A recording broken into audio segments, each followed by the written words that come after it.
মই আপোনালোকক সকলোকে অনুৰোধ জনাইছোঁ যে মোক আপোনালোকে গৌৰৱ গগৈৰ প্ৰশ্ন নিগেটিভ কেতিয়াও নুসুধিব। মই গৌৰৱ গগৈৰ প্ৰতি সদায় পজিটিভ, লুৰিণজ্যোতি গগৈৰ প্ৰতি মই সদায় পজিটিভ।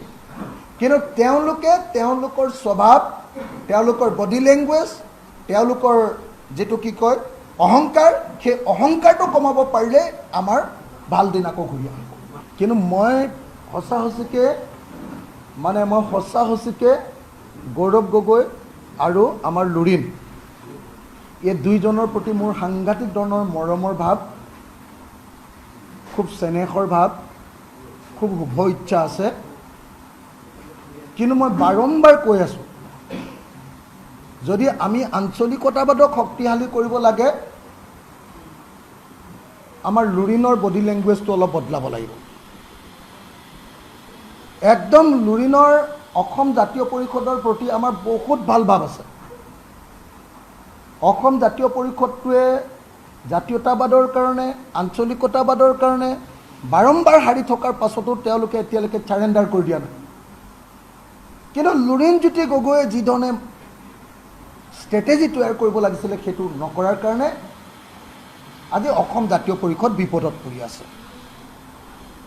আপোনালোকে নিশ্চয় জানে যে তেনেকৈ গৌৰৱ গগৈ আজি এজন মানুহে যেতিয়া ইলেকশ্যনত ইমান বেয়া ফলাফল দেখুৱাব, মইতো যদি এজনো যদি বিধায়ক নাপালোহেঁতেন, আমাৰতো এজনৰ পৰা দুজন হ'ল, গতিকে মোৰ পদত্যাগৰ প্ৰশ্নটো নাহিলে। কিন্তু যদি মোৰ থকাতকৈ যদি কম হ'লহেঁতেন বা এটাও যদি মই বিধায়ক পদ নাপালোহেঁতেন, তেতিয়াহ'লে কিন্তু মোৰ প্ৰথম কাম হ'লহেঁতেন সভাপতি হিচাপে মই ৰাইজৰ দলৰ পৰা পদত্যাগ কৰাটোৱে মোৰ প্ৰথম কাম হ'লহেঁতেন। কিন্তু দুৰ্ভাগ্যৰ কথা, গৌৰৱ গগৈ বডি লেংগুৱেজ এতিয়াও চেঞ্জ হোৱা নাই। কিন্তু দুৰ্ভাগ্যৰ কথা, হাজাৰ হাজাৰ লাখ লাখ কংগ্ৰেছ কৰ্মীয়ে বিচাৰি আছে যে বিজেপিক আমি হটাওঁ, কিন্তু লাখ লাখ কংগ্ৰেছ কৰ্মীৰ প্ৰতি শ্ৰদ্ধা জনাই গৌৰৱ গগৈ কংগ্ৰেছৰ প্ৰকৃত যোদ্ধাসকল, কংগ্ৰেছৰ প্ৰকৃত কৰ্মীসকল, কংগ্ৰেছৰ প্ৰকৃত মানুহবিলাক যিবিলাকে কষ্ট কৰি কংগ্ৰেছটো কেতিয়াও গ্ৰাছ ৰুটত গাঁৱে ভূঞে নগৰে চহৰে ৰাখি আছে, তেওঁলোকৰ চেণ্টিমেণ্টটো এতিয়ালৈকে বুজিবলৈ চেষ্টা কৰা নাই।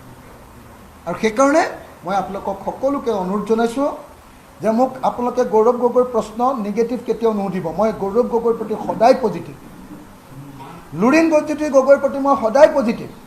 কিন্তু তেওঁলোকে তেওঁলোকৰ স্বভাৱ, তেওঁলোকৰ বডি লেংগুৱেজ, তেওঁলোকৰ যিটো কি কয় অহংকাৰ, সেই অহংকাৰটো কমাব পাৰিলে আমাৰ ভাল দিন আকৌ ঘূৰি আহিব।